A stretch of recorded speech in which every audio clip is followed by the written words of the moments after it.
3, 2, 1. Hello, you're tuned into WBPULP St. Petersburg 96.3 on your FM dial. Welcome to the Simone Durant Show, where we cover all things hair, health, beauty, and community. Wow! Yep, you heard it. This isn't just a show, it's a movement. So turn up the volume and join the conversation. It's time to educate, enlighten, and empower together. Let's dive in.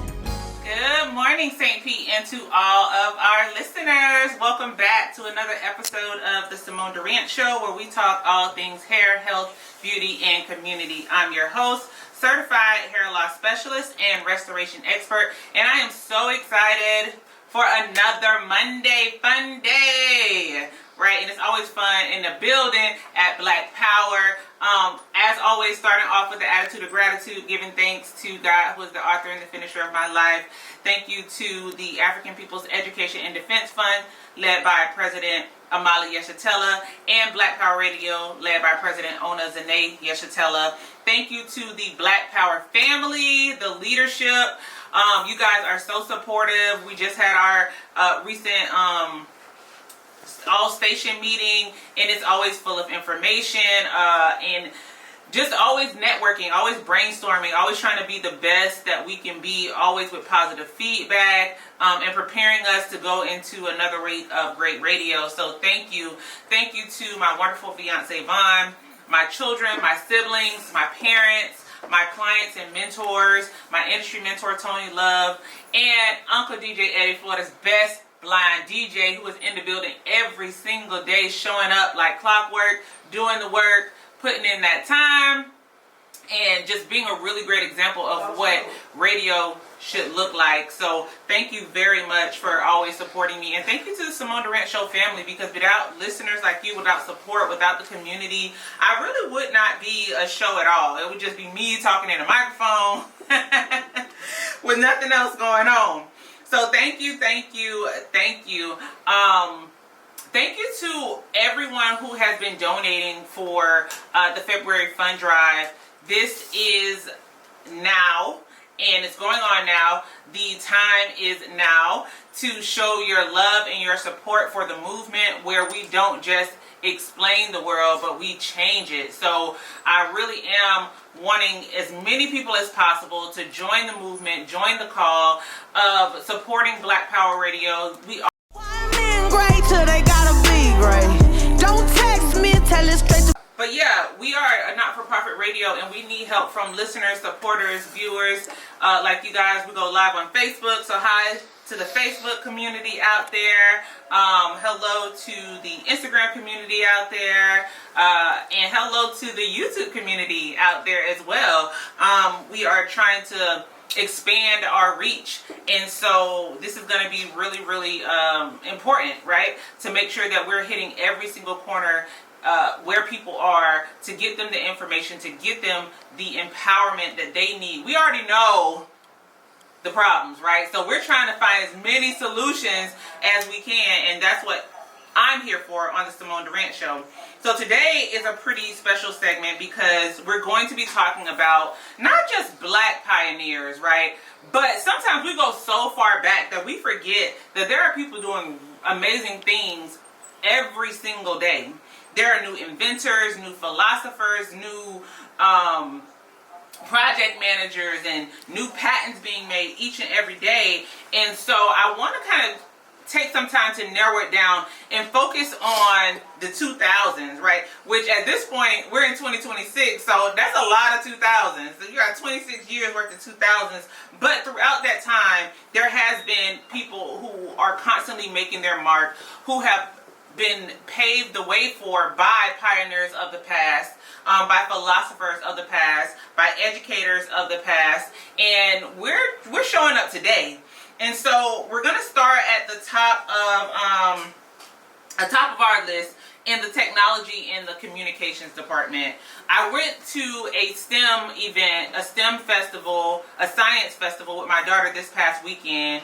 And I talk about my daughter a lot. She's 12. She's neurodivergent. And I wanted to just get her out to show her what possibilities are out there. So we went down to USF, and we went to the science festival, and they had everything from robotics to coding.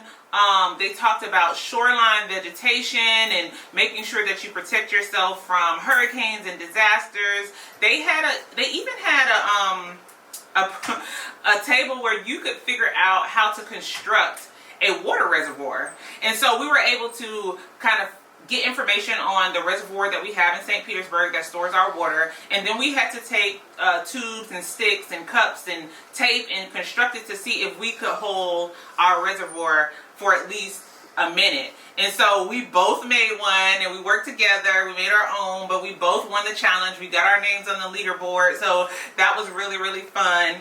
And we got to really explore innovative technology and the things of the future. And I saw so many young kids, out there of all nations and nationalities and creeds trying to be inspired.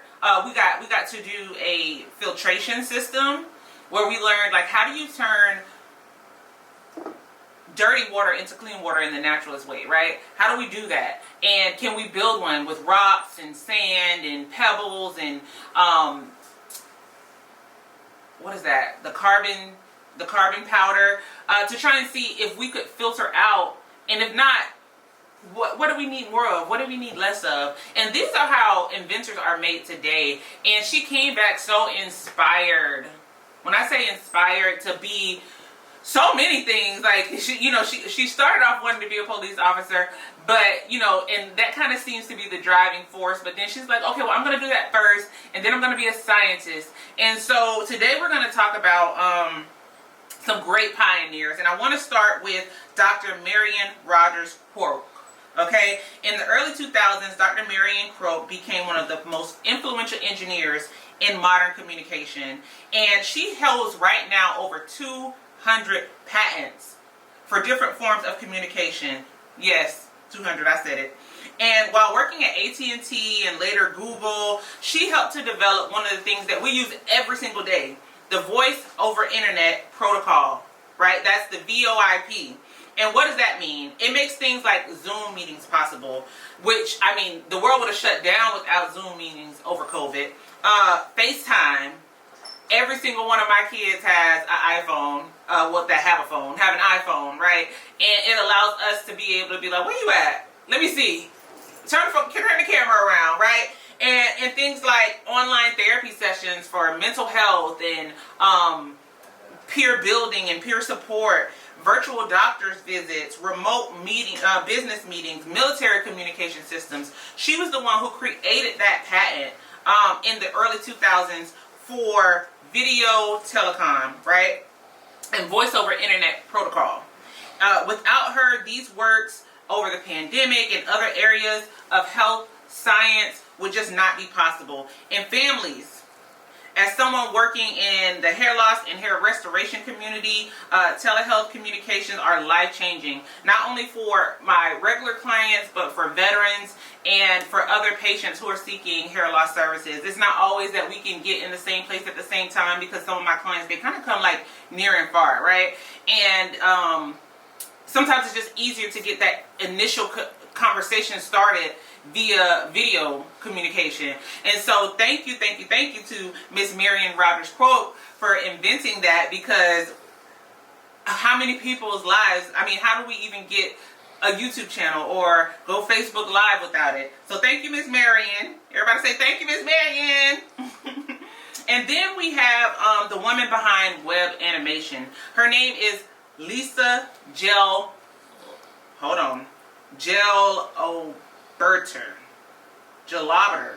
There it is. Gelobter. I've never heard Gelobter before. Jelobter. Gelobter. Her name is Lisa Gelobter. And in the late 1990s and early 2000s, computer scientist Lisa Gelobter helped to create the shockwave technology.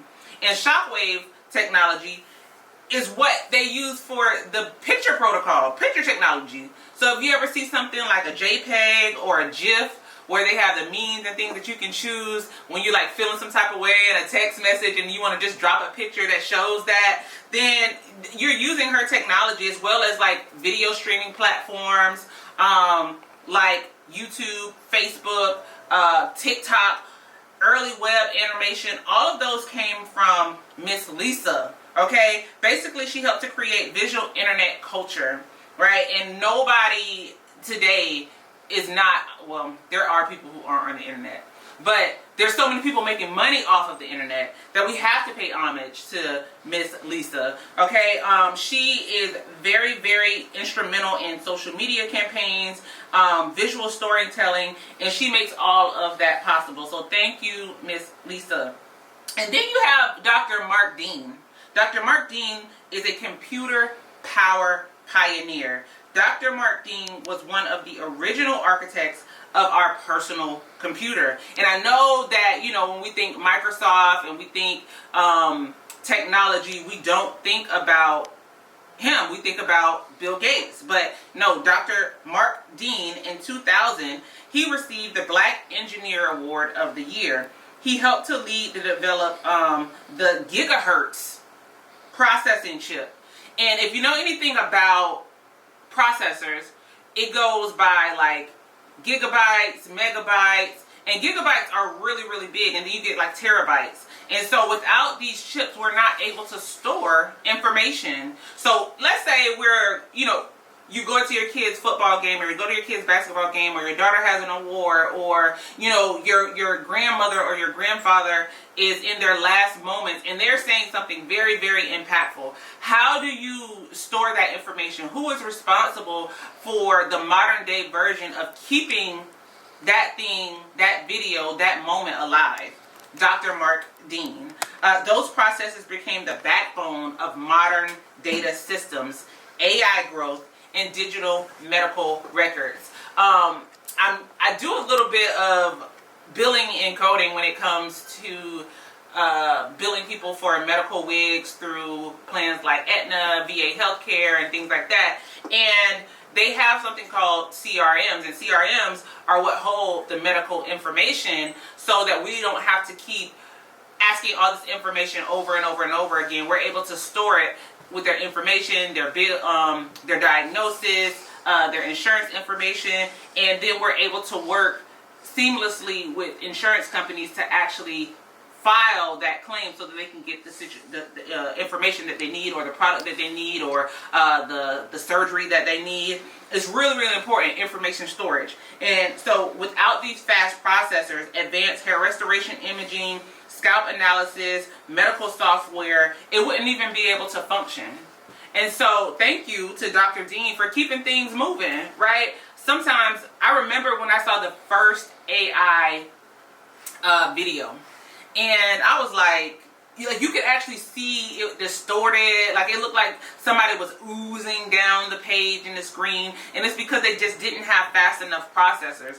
And Dr. Mark Dean made that possible. So now we barely can tell what's real and what's fake. You know, we can barely tell if is that part of the Epstein file? Or is it not? You know, it's just like I was looking at something this morning. I was just like, I just don't even know. Like, is that a real person? I just found out that they had a whole article where they have AI women, you know, have these Instagram accounts and these TikTok accounts and these Facebook accounts and these OnlyFans accounts, and people are paying money to them. They're getting real estate endorsements. They're getting brand endorsements. They're becoming ambassadors. They're getting asked out on dates. And that's how good these processors are becoming to transform those pixels into living, breathing images. They look like real people now. And, you know, made it to where you have to, if you're using AI, you have to put a little marker saying that this was translated with AI so that people become more familiar. But even some of those things get through the cracks because people will put them in their bio. And if you're just running down something, down Instagram or something, you may not see like, oh, this isn't a real person. There's so many times where I'm like, oh, like I thought this was a real person. And then I go to that person's Instagram and they have a creator. And they're like, oh, creator of Granny Smith or whoever. And these are actually people that do not exist. So it's just crazy that that's even where we are today. That's crazy where we even are today. And what also is made possible is Black Power radio stations. And in order to continue to use those processors, we need donations from viewers and listeners like you. So if you are able to donate this month for the February fund drive, you can go to www.blackpower96.org/Simone. Last week I said donate, but they gave me my own page, y'all. So I need y'all to go to /Simone, SIMONE, and that's for the Simone Durant Show. So that's blackpower.org/Simone, SIMONE, and make a donation. You can be a one-time member, you can be a sustaining member to where you contribute the same amount monthly. We appreciate everything from the smallest to the biggest because every single cent counts down to the dollar. You can also donate on Cash App, so you can use $BlackPower96, and in the subject box you can choose to write the Simone Durant Show or Simone sent me, or anything to let them know that you heard it on my show. Okay, so we really, really appreciate everyone who's donated so far, but we're really trying to hit that those higher numbers because we're trying to get a new intercom system. So if you guys are hearing, listening, we want to make these things possible. We want to continue to be the people's radio station. So we really appreciate that. Thank you to people who've donated in the past. Some of my friends, family members, my mom, my sister, my dad, Miss Etna, Miss Tracy, Miss Joanne. Like, thank you all. And, you know, we're trying to petition to make sure that we hit those numbers again. So donate, donate, donate. Okay?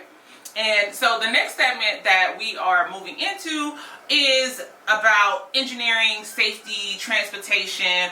Who's really making moves right now in that space when it comes to Black individuals, right? And we have Miss Denise Gray.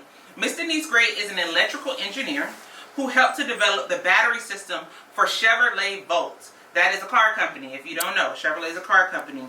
And she released this battery system in 2010 and was one of the first mass-marketed electric vehicles. Did y'all hear that? One of the first mass-marketed electric vehicles.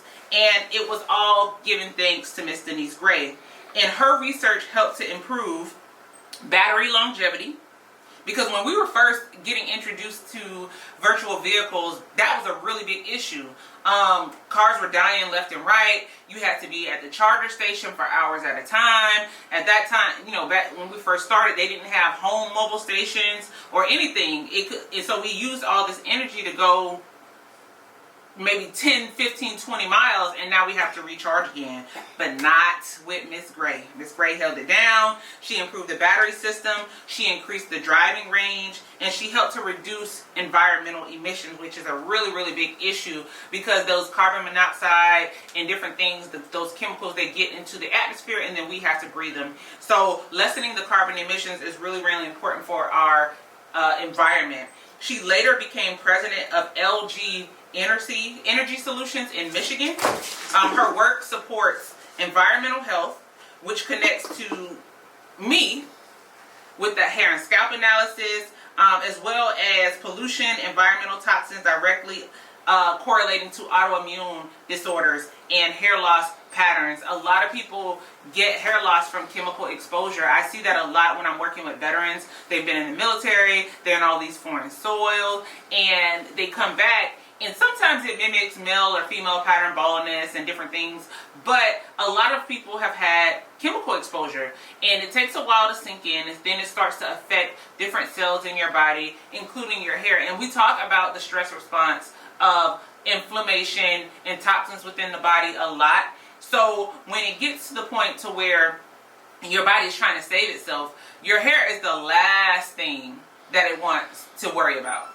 Your hair is the last thing that it wants to worry about. So you start to experience things like telogen effluvium, which is stress-related hair loss, diffuse hair loss, which is basically where the source of how the hair grows out of the scalp is starting to lessen, and it starts to shrink, and you don't get as much nutrients, and so the hair itself starts to shrink. It'll grow, but it won't grow as long, or it'll grow, but it won't grow as thick, or you won't get as many hair follicles as normally growing out of those same pores. So these type of things are so important, and we want to thank Miss Denise Gray for everything that she's contributed into the electrical community, into the engineering community, and the transportation community.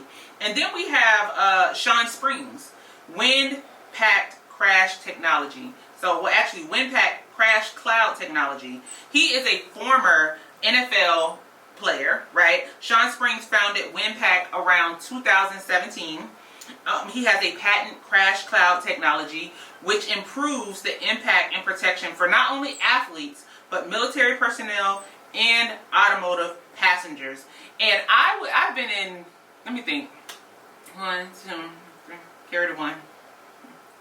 I've been in just under maybe 10 accidents in my life. And that's like, when you hear like, oh, under 10, you don't think a lot. But when that's car accidents and you getting thrown back and forth and to and fro, that's a lot, okay? And I remember having like whiplash. I still get migraines. I have TMJ really bad. And so his technology has helped to reduce not only those things, but traumatic brain injuries as well, because we know in the NFL, a lot of people get concussions, right? Over and over and over and over and over again. And then, when it comes to fighters, boxers who get knocked across the head, you know? And then, what else? Who else gets knocked across the head a lot? We have football players. We don't have basketball players. Yeah, well, I guess so. Basketball players too, because they're and they have no equipment, no protection, no nothing. And yeah, you're right. They do. My cameraman back there, he just said basketball. He hit one of them. Yeah, and you're right. They get the most injuries. You know, they get their teeth knocked out, they get their head knocked out, they get their legs broken and ACL tears and all kind of stuff. But Sean Springs created the WinPack Crash Cloud technology to help prevent families from experiencing head trauma that would directly link to stress-related things and neurological disorders by way of excessive trauma to the body. And so this safety technology also penetrates and when people make things, this is why I love us, right? Because when people make things, it just starts transcending cultures. Not everything that I've talked about has a direct correlation. You would think that it doesn't have a direct correlation to what I do as a hair loss specialist, but it does, because that safety technology is also in the beauty industry, right? When you think about trauma, you think about head injuries, but you don't think about chemicals, right? You think about, and I'll be honest, I have knocked a couple of clients across their head, you know, dropping an iron or two, or, you know, bumping into their head as I'm turning around, and you think it doesn't make a difference, but sometimes it does. I've been in the industry for a long time, and I started very young. I'm an expert now, but I started very young, and I had some times where, you know, we had to, you know, you open a cabinet and it's like, boom. You know, like, oh, I didn't mean to, you know, or me myself, I probably have had a couple of concussions. So thank you to Mr. Sean Springs for showing up and showing out in the realm of concussion. When we talk about medical and health innovation, we're going to pay tribute to Dr. Arlene Simon, cancer transplant monitoring breakthrough. Dr. Arlene Simon co-developed a blood testing technology that helps doctors detect when a patient's body is rejecting a bone marrow transplant, right? And so bone marrow transplants are really, really tricky, because it doesn't just, that's where the blood gets made, right? And so there's a lot of biological factors that have to be exactly on point, down to the what they call the RH, which is the not just the blood type. You have a blood type, and then you have RH factors, and RH factors basically say those are like the micronutrients within the actual blood. And so sometimes you can have someone who has like, oh, I'm O positive, you're O positive, but if you guys don't have the same RH factors, you still won't mesh, like you still can't be a donor. And so it gets very complex when it's getting into blood donations and transplants and things like that. But it's very even more important to know when it's being rejected, because you have to filter out that blood. You have to make sure that person stays alive, essentially, because the blood and the oxygen in the blood is what keeps us alive. And so bone marrow transplants that use this treatment are like leukemia, lymphoma, and severe autoimmune diseases as well. Early detection saves lives and reduces treatment and complications. And so we do want to pay homage to Miss Arlene Simon for her contributions. And then we have Dr. Arthur Zane. Arthur Zane invented the CardioPad, the first medical tablet that allows doctors in rural and remote areas to be able to do heart exams and send results through the mobile network. And I just had a client that told me that she had she just experienced a mini heart attack, right? She is in the military, and they're everywhere, and they're not always in the same place at the same time or close to a hospital. And because of Dr. Arthur Zane in 2011, with the CardioPad, they're able to use this technology to make sure that these people don't die. It represents global and healthcare equity, and we continue to advocate for medical preventative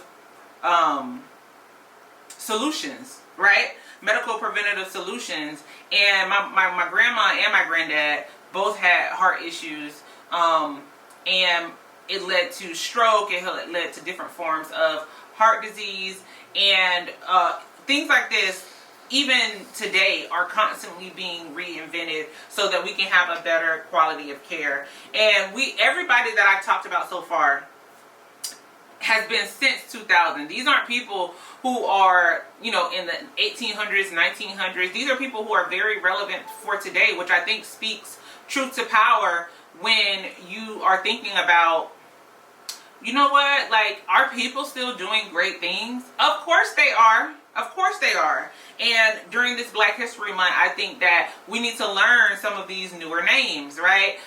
So that we can keep the conversation going and it becomes more relevant for the young people coming up today. Of course, we love all of our pioneers, but I think when you can still see them living, when you look up a YouTube video of them in the moment, acting, speaking, and really portraying the qualities that you want to become, it makes it even more real. And these kids today need something that's really real. People today need something that's really real. They need something that's tangible. And if you don't see, then most people don't become. It's based on exposure. And I have been exposed to so many things from a young child that I've become the person that I am today. I remember having the worst stage fright, and I know that you guys don't even think that I have stage fright, but I do. And I manage it as best as I can now. I'm to the point now where, I'm pretty much have it under control. But when I was little, oh, MG. When I tell you, I used to cry and cry and cry and cry and cry. Like, there was nothing my mother could do to keep me from crying. Nothing. And it slowly got better and better and better. But I remember when I was in a pageant, I was in the Campbell's Park pageant, and I cried. I had to sing, and I cried. And the only way that I was able to get through it was to turn backwards and sing backwards. And I was like, I believe the children are my future. Teach no well. And I was just crying. But she exposed me. She constantly kept putting me out there in front of people, watching them do it, watching them perform, watching them do great things and not die. And that was one of my mama's, you ain't gonna die. One of my mama's biggest things, you're not gonna die. You'll get more feelings. You'll be all right. And I did. And so now, at my big old age, I'm able to get in front of people and speak articulately. I'm able to even sing. I remember when I was going to Kissimmee Baptist Church, I started leading, praise and worship and stuff. And I was like, if my mama could see me now, even with my kids, I show them the way. I show them that when they're scared to speak. I remember that my daughter, we were late for a commuting bus route.